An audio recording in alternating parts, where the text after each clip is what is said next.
VSLನ ಕಾರ್ಖಾನೆ ಭದ್ರಾವತಿನಲ್ಲಿ, ಅದು ನನ್ನ ಪರಿವಿರಲ್ಲಿ ಬರ್ತದೆ, ಅದು ನಿಲ್ಲಿಸಿದ್ದಾರೆ.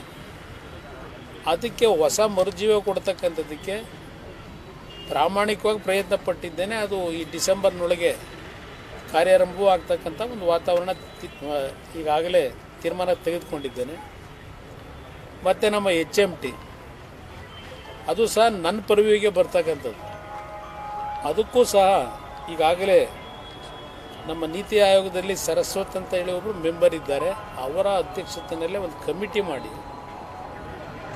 ಆ HMT ಕಾರ್ಖಾನೆಗೆ ಒಂದು ಪುನಶ್ಚೇತನ ಯಾವ ರೀತಿ ಕೊಡ್ಬೋದು ಅಂತಕ್ಕಂಥ ಒಂದು TPRನು ತಯಾರು ಮಾಡ್ತಾ ಇದ್ದೇವೆ. ಅಲ್ಲೂ ಸಹ ಇವತ್ತೇನು ನಮ್ಮ ರಾಜ್ಯದ ಆ HMT ಕಾರ್ಖಾನೆಗೆ ಒಂದು ಕಾಲದಲ್ಲಿ ಒಂದು ದೊಡ್ಡ ಮಟ್ಟದ ಹೆಸರಿತ್ತು.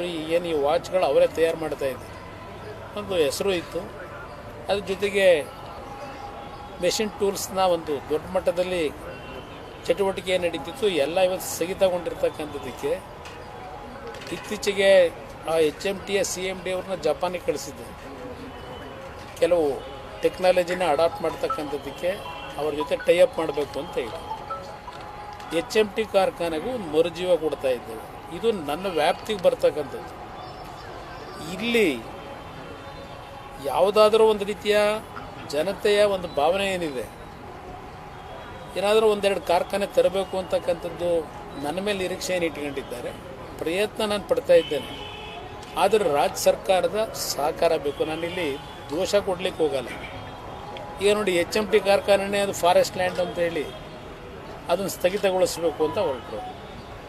ಇನ್ನು QSL ಕುದುರೆಮುಖ ಅದಕ್ಕೂ ಸಹ ಹಲವಾರು ರೀತಿ ಸಮಸ್ಯೆ ಉಂಟು ಮಾಡಿದರು. ಅದಕ್ಕೂ ಒಂದು ಮರುಜೀವ ಕೊಡ್ತಕ್ಕಂಥ ಕೆಲಸ ಮಾಡೋದು QSL. ಅದು ನಮ್ಮ ರಾಜ್ಯದಲ್ಲಿ ಅದು ಒಂದು ಅದು ನಾನು ಈಗ ಅದು ಯಾವುದಕ್ಕೂ ಚರ್ಚೆಗೆ ನಾನು ಹೋಗೋದಿಲ್ಲ. ಸಹಕಾರ ಕೊಡಿ ಅಂತ ಕೇಳಿದ್ದೇನೆ, ಹಲವಾರು ಬಾರಿ ಕೇಳಿದ್ದೇನೆ ರಾಜ್ಯ ಸರ್ಕಾರಕ್ಕೆ. ಈಗ ಇದುವರೆಗೂ ಪತ್ರಿಕೆಗಳಲ್ಲಿ ಹೇಳಿಕೆ ಕೊಡ್ತಾರೆ.